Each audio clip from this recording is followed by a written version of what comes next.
Sabe aquela cena clássica de filme de suspense? O relógio correndo, a ameaça ali quase acontecendo e o herói tentando evitar o desastre no último milissegundo? Pois é, a gente normalmente pensa no direito penal agindo só depois que a bomba explode, né? Depois que o estrago está feito. Mas e se a lei não esperasse? E se a simples criação desse cenário de suspense já fosse o crime em si? É exatamente essa sacada genial da nossa análise de hoje. Vamos destrinchar as anotações do professor Paulo Vinícius sobre a periclitação da vida e da saúde no Código Penal. Para entender como isso funciona na prática, a gente tem que focar numa coisa bem curiosa: a ausência. Olha só, não tem uma vítima machucada aqui. Não tem um rombo na conta bancária, nem um osso quebrado que possa ser levado para o tribunal como prova do crime.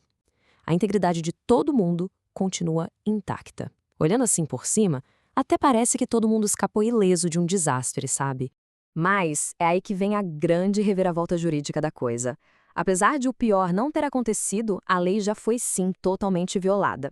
É loucura pensar nisso, né? Mas o sistema de justiça não precisa que a tragédia se concretize para poder agir. O simples fato de criar o risco, de colocar a outra pessoa na linha de tiro, digamos assim, já faz cair todo o peso do Código Penal em cima do responsável. Bom, vamos mergulhar de cabeça nisso. O professor Paulo Vinícius traz para a gente o conceito dos chamados crimes formais. Nesse universo jurídico, o crime se consuma não pelo estrago final, mas simplesmente pela ação que gerou a exposição ao perigo.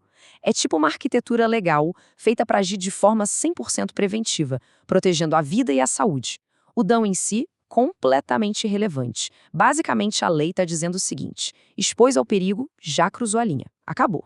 E isso nos leva à primeira parte do nosso estudo, a ameaça íntima, focando no contágio venéreo. Aqui a gente está falando de um cenário onde a exposição ao perigo acontece no nível mais privado e íntimo possível. O artigo que fala sobre o perigo de contágio venéreo pune quem expõe alguém a essa doença através de relações sexuais ou atos libidinosos. O detalhe principal aqui, segundo o nosso material, é que a pessoa sabe, ou pelo menos deveria saber, que está contaminada. E como a gente acabou de ver na regra dos crimes formais, não importa se a outra pessoa pegou a doença ou não, o crime já está valendo no exato momento da relação.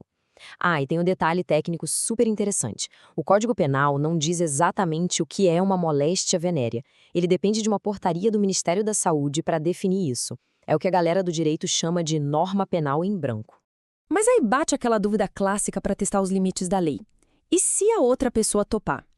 Pensa bem, na intimidade, o acordo entre as partes geralmente é o que manda, certo? Então, se a pessoa souber do risco e mesmo assim disser tudo bem, eu assumo o risco, será que o crime deixa de existir? A resposta da doutrina é um gigantesco não.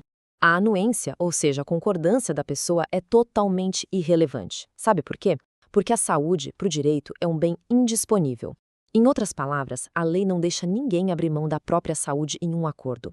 Qualquer sim que a pessoa exposta ao perigo disser é considerado nulo. O dever do Estado de proteger a saúde pública e individual simplesmente atropela qualquer combinadinho privado. E a coisa fica ainda mais profunda quando a gente fala de intenção. Para o crime básico acontecer, o infrator nem precisa querer transmitir a doença. Ele só precisa ter o dolo, a intenção de ter a relação, mesmo sabendo do risco. É o famoso dolo geral. Mas, se o infrator realmente tiver a intenção de infectar o parceiro, aí estamos falando de dolo específico. Nesse caso, a lei entende que a malícia é muito maior. Entra uma qualificadora na história e a pena fica bem mais pesada. Agora vamos subir um pouco o tom na parte 2, o dano intencional, tratando da moléstia grave. É aqui que a lei aperta o cerco e exige uma intenção bem mais sombria. Estamos falando do perigo de contágio de moléstia grave. Diferente do que a gente viu agora há pouco, a alma desse crime é o propósito maldoso. A lei pune a prática de qualquer ato capaz de transmitir a doença.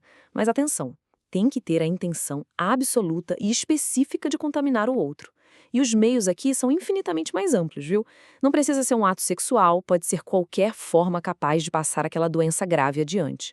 E isso ilustra perfeitamente como a legislação aborda as coisas de jeito diferentes. Colocando os dois crimes lado a lado, a diferença grita.